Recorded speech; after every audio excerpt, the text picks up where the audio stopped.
The TRICS Training and Development Forum 2025, Winchester. Every year, TRICS users gather to share ideas, feedback, and insights that shape the direction of the project. On the 1st of July 2025, we travelled to Winchester for our 7th annual Training and Development Forum, bringing the community together once again. This year's event marked a major milestone with the official launch of TRICS 8, a complete redesign of the system built for the future. The Stripe building at the University of Winchester hosted this year's event. Before the day began, the TRICS team were on site early, setting up banners, testing the system and preparing materials to welcome attendees. Every detail, from signage to software, was in place to help make the day run smoothly.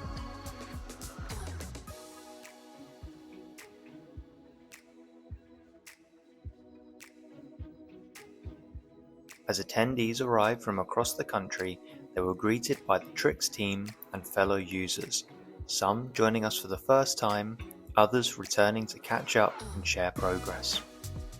Over tea and coffee, early conversations set the tone for the day. Open, constructive, and focused on real-world transport planning. The event isn't just about software updates, it's about connection, learning, and helping one another make better use of data in our work. Opening the event, Ian Coles welcomed everyone on behalf of TRICS. His introduction reflected on how far the project has come and how this user community continues to play a crucial role in driving it forward. Adding great value to our organisation of the project, TRICS community and owners. Anyway, that's enough for the starters. Let's get stuck into the main course. The day's first session was led by Owen Edwards, who introduced TRICS 8, the most comprehensive system redevelopment in the project's history. Owen guided attendees through the redesigned user interface, rebuilt in C#, and explained how the structure, layout, and logic of the system have been redefined to meet the needs of modern users. Allows our users to see where each survey in a particular land use is located.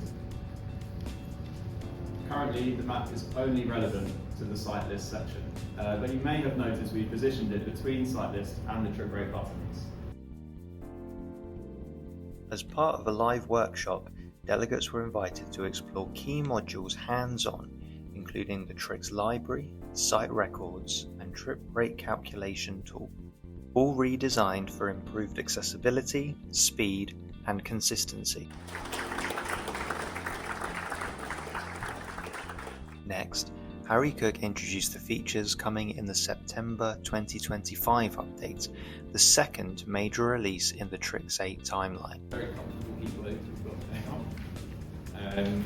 In this presentation, I'm going to take you through the second TRICS 8 release, which we like to call Stage 2.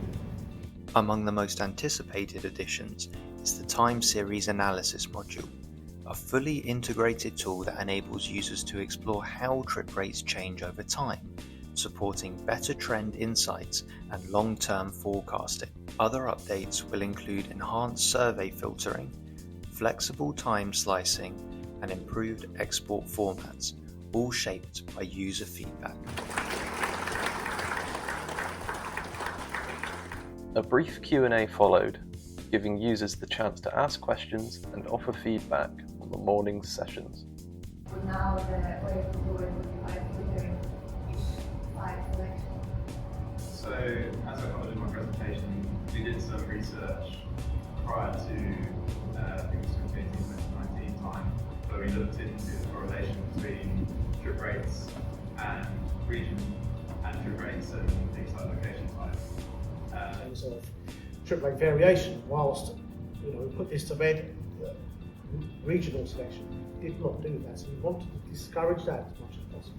The good practice guide, as I said, was expanded further with a whole section detailing this, so I do encourage you to refer back to it. So that is why we've come to the decision for TRICS 8, because it's a milestone release, to remove that option. Again, I said, moving regional sites. But it has been the case for some years now. If you do remove individual sites, and again it refers back to practice guidance, you need to provide a reason for doing so. That's for consistency and for traceability.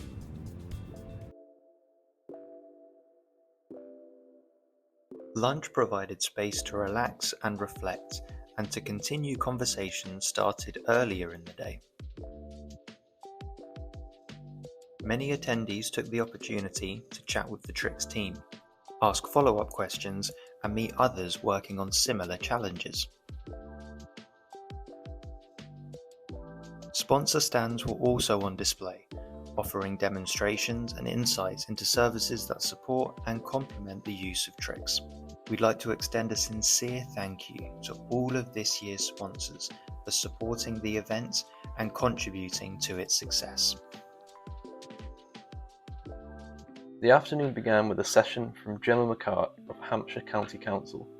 The presentation explored how TRICS can support vision-led transport planning, showing how historic trend data and flexible filtering can be used to test different development scenarios. As TRICS evolves, it plays an increasingly important role in shaping transport policy and supporting evidence-based decision-making. In this case, showing one wedding, alongside the time slice period. Freddie Lewis from Stantec then presented new research into servicing and delivery activity at residential developments. Using detailed surveys from 3 London sites, the study explored everything from the type of delivery vehicles arriving to the timing, frequency and dwell time of each trip. That generated an average of 50.2%. The findings offer important evidence for how transport demand is changing, especially in high-density environments where logistics have a growing impact on site design and planning outcomes. It's also present within the TRICS library module for TRICS user license holders. The final session of the day was led by Harry Summerfield, who presented a series of worked examples using TRICS 8. With our initial parameter, so we can adjust this to be more based off what our site is, and we're still left with 60%. From residential neighbourhoods to office sites and food stores, the examples showed how the updated system can be used to carry out realistic and defensible trip generation analysis.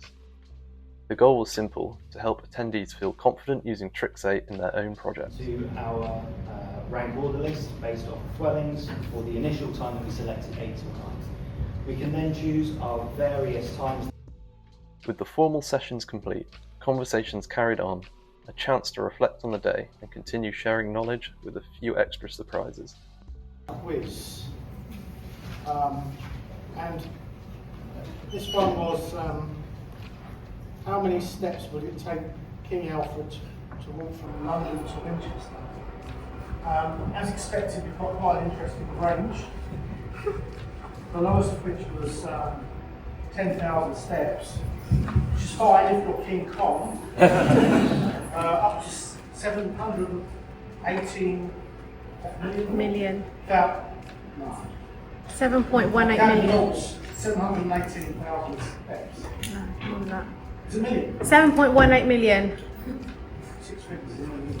Yeah, a lot of millions. Which is fine if you're a gecko. That's the correct answer. Someone got this exactly right. Yeah. They Googled it. We should find out. She didn't Google it, I was stood there with her at the time. Unbelievable. Joss of BCP Council. Are you here? Well done!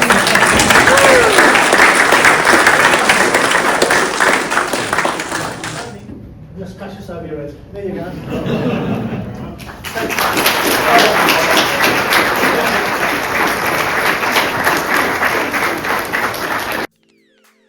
Thank you to everyone who joined us at the 2025 Training and Development Forum in Winchester.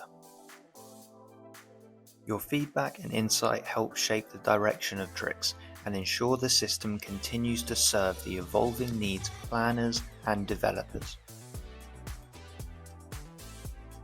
To learn more, visit trics.org or follow us on social media.